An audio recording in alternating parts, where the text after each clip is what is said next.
할렐루야. 오늘 우리도 함께 바울의 전도 여행을 따라가 보면서 하나님께서 주시는 그 은혜에 동참할 수 있기를 바랍니다. 오늘은 바울의 2차 전도 여행, 선교 여행 마지막입니다. 일단 오늘까지 제가 사도행전 강해를 하고요.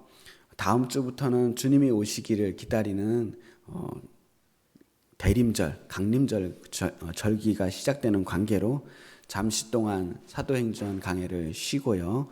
나머지는 내년 초에 다시 3차 여행으로 이어가도록 하겠습니다. 여기까지 쫓아오시는데 많이 힘드셨죠?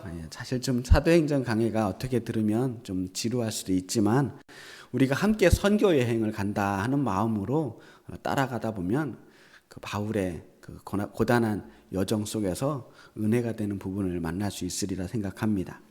오늘은 바울의 2차 전도 여행의 하이라이트라고 볼 수 있는 아테네예요. 아테네 지역에 도착했을 때의 이야기를 시작하도록 하겠습니다. 자, 복음을 전하면서 이리저리 쫓겨다니다 보니까 애초에는 생각하지도 못했던 아테네라고 하는 도시까지 오게 됐습니다. 자, 아테네는 당시에 로마와 이집트에 있는 알렉산드리아라고 하는 도시와 더불어서 세계 3대 도시 중에 하나로 아주 중요한 도시였어요. 그야말로 헬라 문화의 중심지라고 할 수 있는 곳이 이 아테네였어요. 아테네는 우리가 잘 알고 있는 철학자 소크라테스, 플라톤의 고향이기도 했고요. 아리스토텔레스나 에피쿠로스, 또 제논 이런 훌륭한 철학자들이 아테네에서 활동했던 그런 도시이기도 합니다.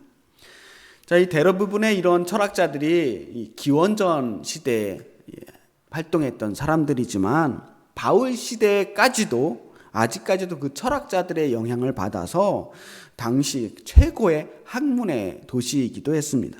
수많은 사람들이 학문을 배우려고, 지식을 배우려고 아테네로 몰려들었어요. 그리고 도시는 정말 아름다운 조각상과 건축물로 가득했습니다. 오늘날에도 유럽 여행하는 분들이 이 그리스 아테네를 가게 되면 수많은 유적들을 볼 수가 있어요. 그냥 도시 자체가 하나의 박물관입니다. 아직도 그 시대, 로마 시대의 그 대단한 흔적들을 볼 수가 있는데요. 지금 봐도 도시 하나가 전체 그냥 예술품이다 할 만한 도시입니다. 그러니 지금 이미 다 무너지고 조금 남은 폐허만 해도 정말 아름답다고 이야기할 텐데 그 당시에 봤으면 얼마나 화려하고 아름다웠겠어요. 지금 남아있는 신전 중에서 아주 유명한 파르테논 신전이라는 신전이 있습니다. 이 신전에서 누구를 모시냐면 지혜의 여신이자 전쟁의 여신 아테나라고 하는 아테네 도시의 수호신을 모시는 신전이었어요. 사진을 보면요, 파르테논 신전이 얼마나 아름답고 멋있는지 그 안에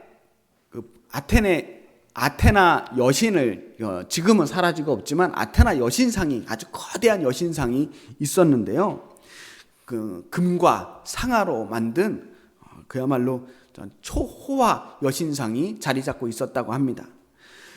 해가 비칠 때면 그 신상에서 뿜어내는 빛이 얼마나 밝고 휘황찬란했는지 한 64km 떨어진 그야말로 조그마하게 먼 곳에서도 그 반짝거리는 것이 보일 정도로 대단하게 거대하고 번쩍거리는 신상을 모셨던 신전이 바로 이 파르테논 신전이에요. 어디 아테나 신상뿐이겠습니까? 아테네 도시에 신들의 모습을 새겨놓은 신상이 얼마나 많았느냐면요, 그 당시 로마 전국에 다 흩어진 신상을 다 합한 것보다도 아테네에 있는 신상들이 더 많았다는 거예요. 도시 곳곳에 온통 그 신들의 모습을 새겨놓은 신상과 그 신들을 모시는, 신들에게 제사하는 그 신전들이 가득했다고 합니다. 아폴론, 제우스, 아프로디테, 헤르메스, 디오니소스, 포세이돈, 우리가 익히 들어서 알고 있는 그 그리스 신화에 나오는 거의 모든 신들의 신전들이 다 있었어요. 자, 그 신들, 그 조각상들, 그 신전들 온통 노쇠와 금과 은과 상아와 대리석으로 정말 그 당시 그리스에서 가장 솜씨 좋은 그 예술가들이, 조각가들이 하나하나 손으로 깎아서 빚어 만든 그런 작품들이었습니다. 겉보기에 정말 말할 수 없이 화려하고 아름다운 도시였단 말이에요. 지금 우리가 보기에는 그냥 눈이 휘둥그레지는 그런 멋진 조각상이고 예술작품으로 보이겠지만 사실 2000년 전에는 그 의미를 훨씬 뛰어넘는 작품들이었어요. 그 조각상은 실제 그것이 신이라고 믿는 사람들이 있었다는 거예요. 종교적인 상징을 넘어서 그냥 그것이 신성한 신의 모습으로 받아들여졌고 그 신전에서는 날마다 신들에게 제사를 올리고 있었습니다. 수많은 사람들이 아테네 곳곳에서 우상을 섬기고 있는 우상들의 도시가 바로 아테네였어요. 그러니까 그 당시에 아테네 사람들은 그냥 그리스의 그 신들을 신화 속의 존재가 아니라 그들의 삶 속에서 아주 밀접하게 만나고 관계하고 있는 실제 현실의 신으로 받아들이고 있었다는 겁니다. 그리고 바울은 어떤 사람이냐? 그것과는 정반대의 문화 속에서 살던 사람이에요. 유대인들이 지켜야 하는 수많은 율법들이 있지만 그 중에 가장 뿌리가 되는 율법이 있다면 뭐겠어요? 십계명이죠. 십계명. 그 십계명의 두 번째 계명이 바로 우상 숭배를 금지하는 계명입니다. 출애굽기 20장 3절에서 5절 말씀에 이렇게 기록되어 있습니다. 너는 나 외에는 다른 신들을 내게 두지 말라. 너를 위하여 새긴 우상을 만들지 말고 또 위로 하늘에 있는 것이나 아래로 땅에 있는 것이나 땅 아래 물속에 있는 것에 어떤 형상도 만들지 말며 그것에게 절하지 말며 그것들을 섬기지 말라. 이 계명 때문에 유대인들은 그 어떤 동상도 만들지 않았어요. 사람을 새기는 동상이나 하나님은 물론이거니와 그 어떤 신들의 동상뿐 아니라 심지어 동물을 새겨놓는 그런 그냥 예쁜 인형 같은 동상도 절대로 만들지 않았습니다. 하물며 동전에까지도 혹시 이것이 우상이 될까봐 동전에도 그 어떤 동물이나 사람의 형상을 새겨놓지 않을 정도였어요. 그 유대인들 중에서도 특별히 율법을 정말 목숨처럼 소중하게 여기고 철저하게 지켰던 사람들 집단이 바로 바리새인이었거든요. 그 바리새인 출신이 바울이었어요. 이 바울이 그 아테네의 수많은 신전들과 우상을 봤을 때 그 마음이 어땠겠습니까? 사도행전 17장 16절에 그 마음을 이렇게 표현하고 있습니다. 바울이 아덴에서 그들을 기다리다가 그 성에 우상이 가득한 것을 보고 마음에 격분이 일어났답니다. 화가 나다 못해 아주 분통이 터질 정도로 그렇게 화가 몹시 일어났어요. 그런데 이 분노는 단순히 감정적으로 일어나는 그런 분노가 아니었습니다. 하나님께서 자신을 우상 숭배하지 말라고 계명을 주시면서 자신을 어떻게 표현하냐면 나는 질투하는 하나님이라고 그랬어요. 나는 질투하는 하나님이다. 나 말고 다른 우상을 섬기는 것에 대해서 질투를 느낀다고 하셨단 말이에요. 마찬가지로 바울이 느꼈던 그 격분은 일종의 질투의 감정이에요. 하나님을 정말 사랑하다 보니까 그 우상 숭배를 하는 걸 보면서 바울은 마치 내가 배신당한 것 같은 그런 분노를, 그런 상처를 받게 되는 거예요. 괴로워하는 거죠. 안 되겠다. 내가 이 도시에서 할 일이 있구나. 내가 이 우상들을 그냥 바라만 봐서는 안 되겠구나. 내가 뭐라도 해야 되겠구나 하는 생각이 들었습니다. 그래서 바울은 아테네에 도착하자마자 아주 분주하게 움직입니다. 늘 하던 대로 일단 유대인들의 회당에 가서 복음을 전합니다. 그런데 회당뿐만 아니라 장터에 가서 변론을 했다라고 말해요. 이 장터가 우리가 생각하는 그 사람들 바글바글 모여있는 그 시골 장터를 생각하면 안 됩니다. 이 장터는 온갖 사람들이 다 모여드는 넓은 광장 같은 곳이었어요. 그냥 광장이에요. 그곳에는 이 도시에서 일어나는 거의 모든 일들이 이 장터에서, 이 광장에서 일어났단 말이에요. 그곳에서는 재판도 일어나고 공부도 하고 회의도 하고 장사도 합니다. 그리고 그곳에 날마다 나와서 자리를 잡고 공부를 가르치는 집단들이 있었어요. 그게 바로 철학자들이었어요. 에피쿠로스와 스토아 철학자라고 하는 사람들이 그 당시에 여기서 활동하던 철학자 무리였습니다. 이 바울이 이 철학자들과 함께 논쟁을 하게 된 거예요. 자, 에피쿠로스, 스토아, 뭔가 듣기만 해도 굉장히 똑똑한 것 같이 보이지 않습니까? 이 시간에 제가 에피쿠로스와 스토아 철학자들에 대해서 깊이 설명하다가는 전부 다 잠들으실 것 같으니까 깊이 들어가지는 않겠습니다. 혹시 궁금하신 분들이 있다면 나중에 인터넷이나 이런 데 찾아보시면 쉽게 알 수 있을 거예요. 제가 아주 간단하게 설명하자면 에피쿠로스 학파 사람들은 아리스토텔레스라고 하는 아주 유명한 철학자의 제자들이고요. 스토아 철학자들은 플라톤이라고 하는 철학자의 제자들인데, 에피쿠로스 학파는 개인의 행복을 추구하는 사람들이라면 스토아 학파는 전체의 질서와 조화를 추구하는 사람들이었어요. 자, 이 문제가 개인의 행복이냐 전체의 질서냐, 이 문제는 오늘날도 똑같이 부딪히는 문제인데 쉽게 누가 옳다 누가 그르다를 결론 내리기가 어려운 문제잖아요. 그래서 이 사람들은 만나기만 하면 이 문제 가지고서 논쟁을 벌이는 겁니다. 그래서 이 두 학파가 당대 이 철학계의 가장 큰 라이벌들이었어요. 근데 그 깊은 이야기는 더 들어갈 것도 없고, 중요한 건 뭐냐, 이 사람들이 에피쿠로스와 스토아 철학자 이 두 집단들이 그 당시에 이 아테네에서, 아니 전 로마 제국에서 가장 지적이고 가장 똑똑하고 말을 잘하는 사람들, 자타가 공인하는 최고의 지성인들이 바로 이 사람들이었다는 거예요. 아까도 말씀드렸듯이 이 아테네 사람들은 정말 학구적인 사람들이었거든요. 지적인 호기심이 엄청났어요. 그래서 아테네에는 수많은 철학자들이, 좀 똑똑하다는 사람들이 전부 아테네로 몰려듭니다. 그래서 자신의 철학을 가지고 있는 사람들이 광장에 자리를 펴고 자신의 철학을 가르쳐요. 그리고 논쟁하는 법, 말을 하는 법, 이런 법들도 가르치게 됩니다.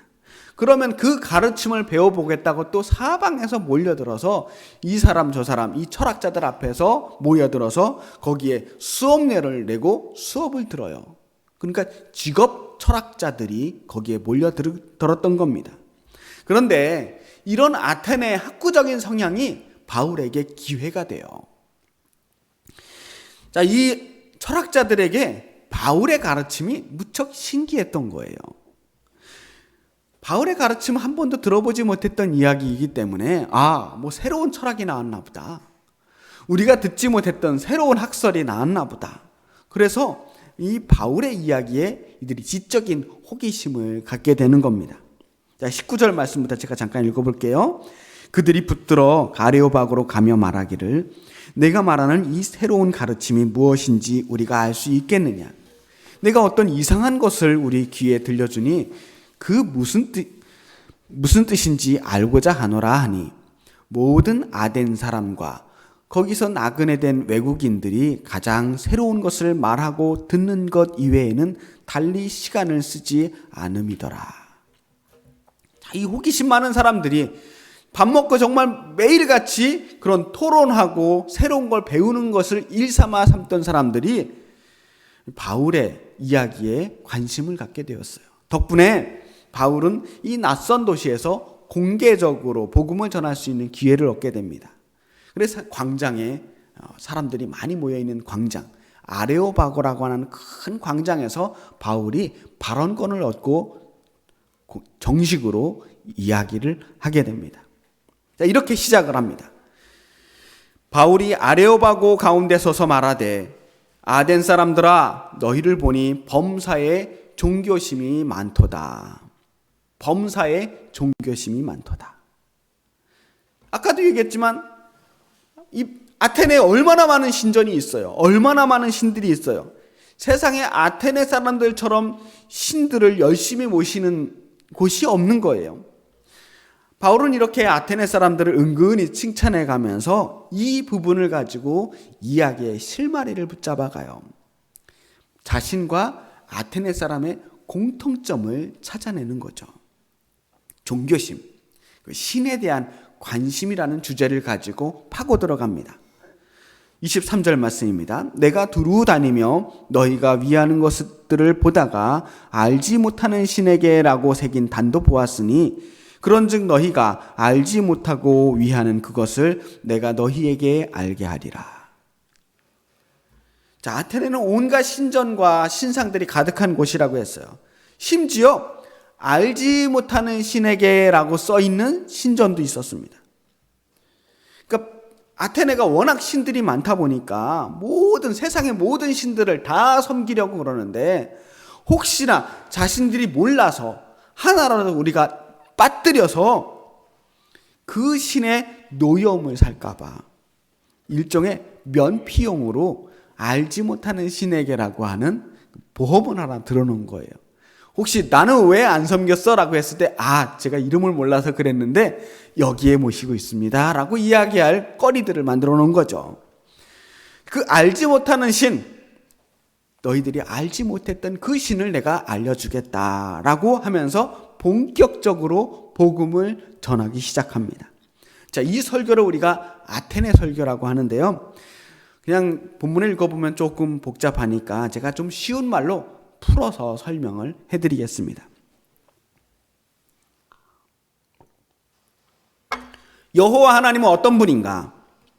천지를 만드신 창조주 하나님이십니다. 그분은 그렇지만 아테네에 있는 다른 신들처럼 손으로 만든 신전에 거하시는 분이 아닙니다. 뭔가 부족한 사람들처럼 사람의 손으로 공급을 받고 섬김을 받아야 되는 분도 아닙니다. 오히려 하나님은 우리에게 생명을 주시고 모든 것을 공급해 주시고 모든 나라와 민족과 역사를 만드시는 분이 하나님이십니다. 하지만 그분은 멀리 계신 분이 아니라 누구든지 마음만 먹이면 그분을 찾을 수가 있습니다.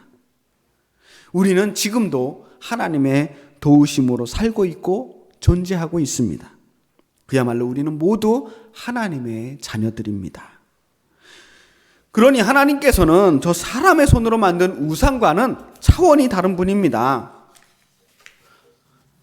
자, 하나님의 존재를 알지 못하던 시대에는 어쩔 수 없는 일이었겠지만, 그래서 하나님께서도 그런 우상 숭배하는 일들에 대해서 어쩌지 못했겠지만, 이제 하나님의 존재에 대해서 여러분들도 이제는 알게 되었으니 이제라도 우상 숭배를 멈추고 하나님께로 돌아와야 합니다.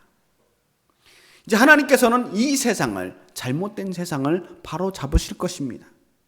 하나님께서는 이 세상을, 온 세상을 정의로 심판하실 계획을 가지고 계십니다. 그리고 이 일은 하나님이 정하신 분, 예수님을 통해서 하시게 될 것입니다.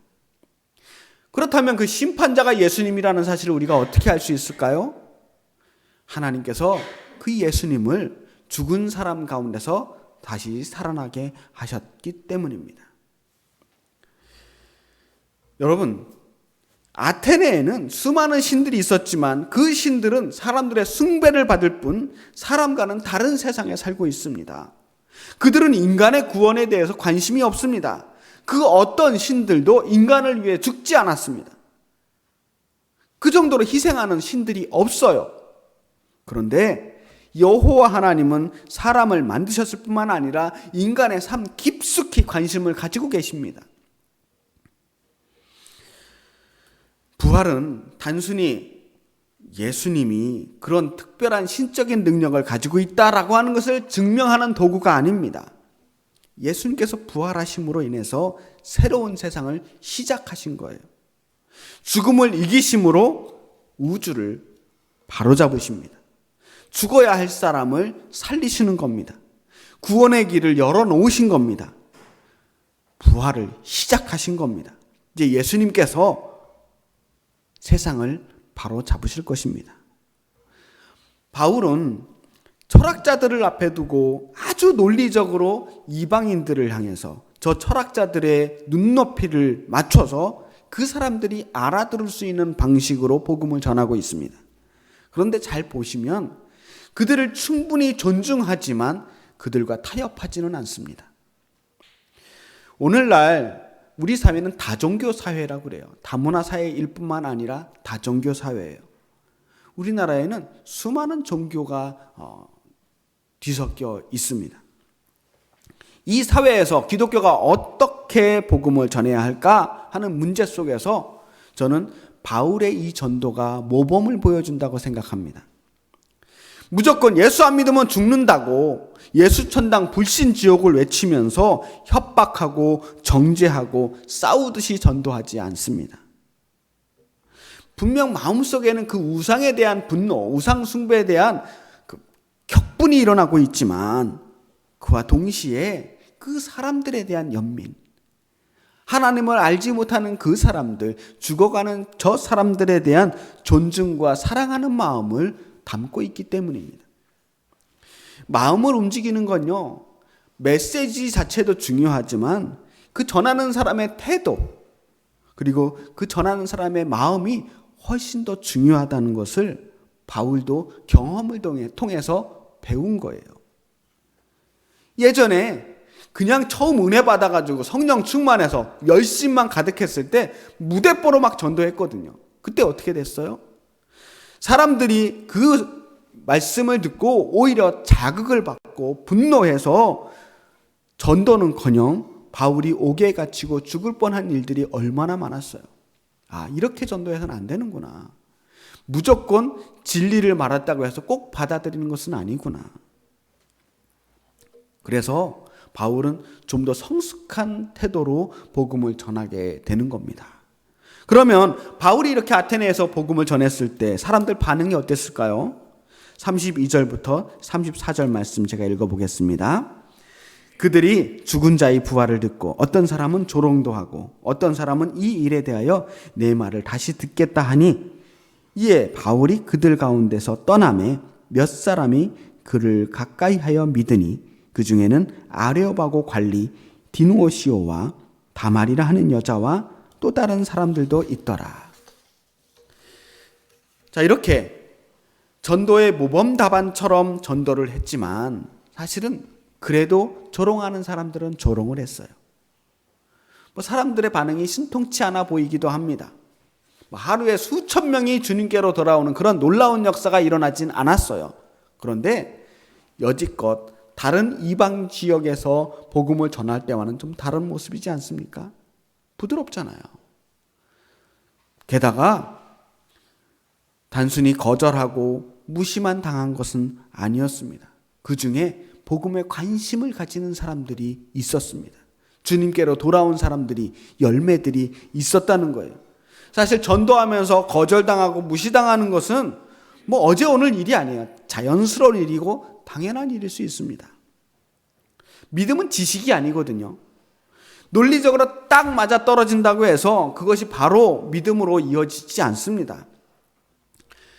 어떤 사람들은 이런 바울의 그런 사역에 대해서 바울은 아테네 사역에서는 실패했다라고 평가하기도 합니다.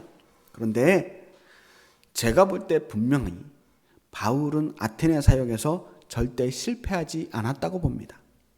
자, 우선 아테네의 지도급 인사였던 이 아레오바고 광장의 관원이었던 디오니시오라고 하는 사람이 회심을 했어요. 디오니시오가 어떤 사람이냐? 나중에 이 교회사와 역사를 보면 디오니시오는 아테네 교회가 세워진 다음에 이 아테네 교회의 초대 감독이 되는 사람이 됩니다. 그리고 나서 이 사람이 고린도 교회의 감독을 거쳐요. 그리고 이 지역의 가장 또 대표 교회인 알렉산드리아 교회의 감독이 됩니다. 그러니까 디오니시오가 여기서 회심을 한 다음에 얼마나 그 믿음이 성장을 했는지 이 아테네 근방을 영적으로 다스리고 지도하는 교회의 지도자가 된 거예요. 어떻게 보면 이 디오니시오라고 하는 사람 한 사람을 구원한 것만 해도 이미 아테네 사역은 성공했다라고 볼 수도 있는 거죠. 게다가 이 바울이 아테네 사역에서의 경험을 통해서 다른 지역 전도에 큰 밑거름이 되는 것을 볼 수 있습니다. 아테네 설교를 한번 아까 제가 좀 쉽게 풀어드렸던 설교를 한번 들어보세요. 생각해 보면 1차 여행 때 그리고 이 아테네 이전에서의 설교와 조금 다르잖아요.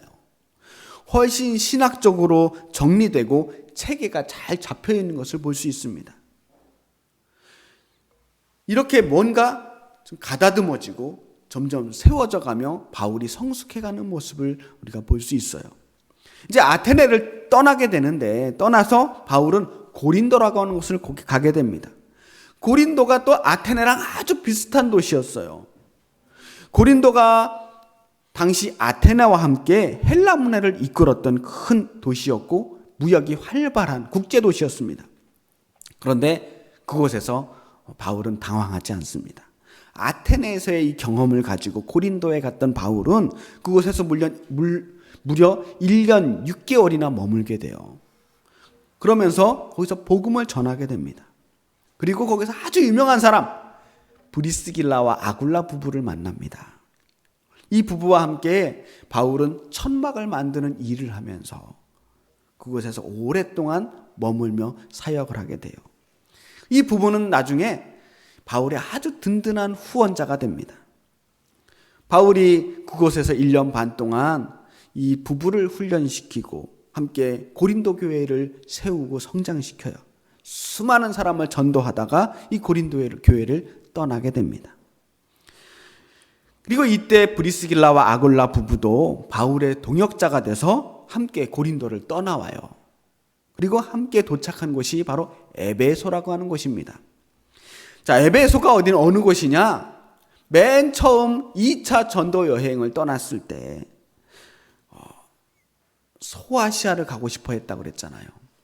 소아시아 지역에 있는 도시가 바로 에베소예요. 에베소는 소아시아의 아테네라고 불릴 만큼 소아시아에서 가장 큰 도시였습니다.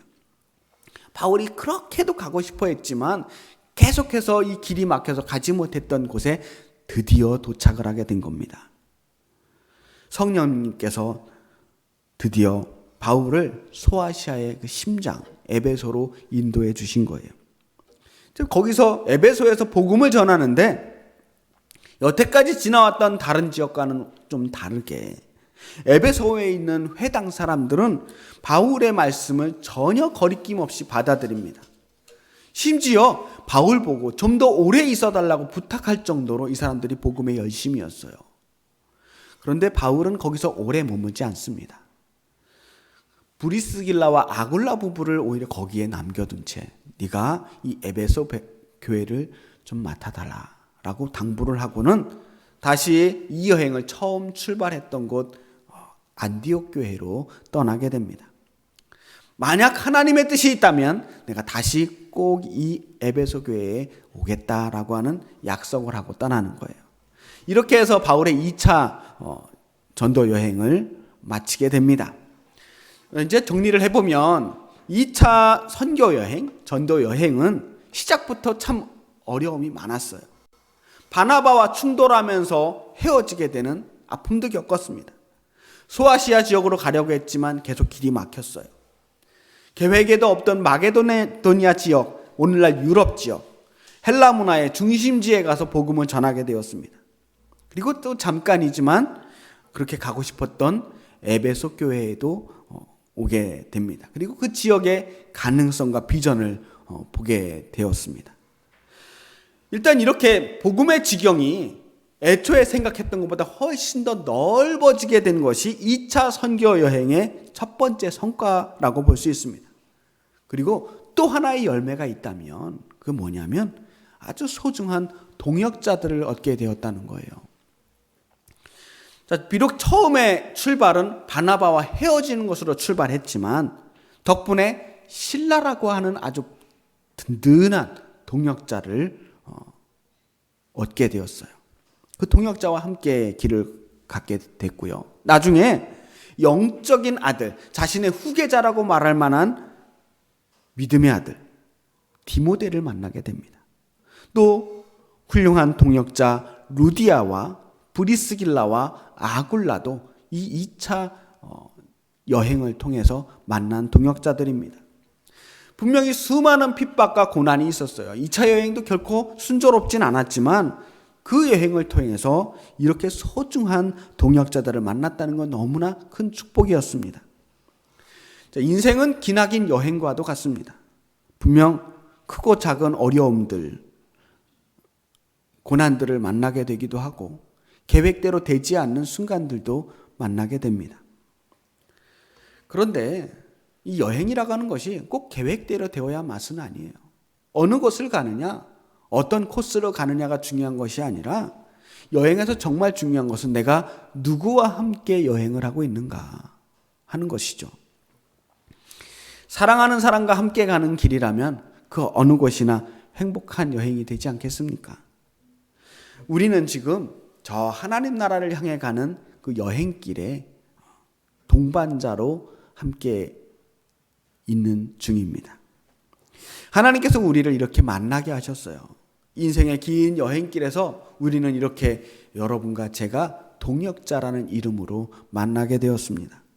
여러분들이 바로 루디아고 브리스길라고 아굴라고 디모데입니다. 우리는 서로에게 정말 중요한 존재, 소중한 존재입니다. 이 아름다운 만남을 통해서 우리가 하나님 나라의 이 귀한 사명을 감당할 수 있기를 축복합니다. 그리고 바울의 발걸음처럼 우리가 걸어가는 그 길마다 복음의 지경이 넓어지기를 축복합니다.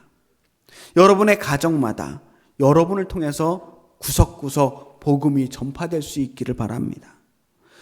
여러분의 일터와 여러분의 삶의 자리, 그 만나는 모든 이들이 여러분을 통해서 예수님의 사랑과 구원의 복음을 만날 수 있기를 또한 축복합니다.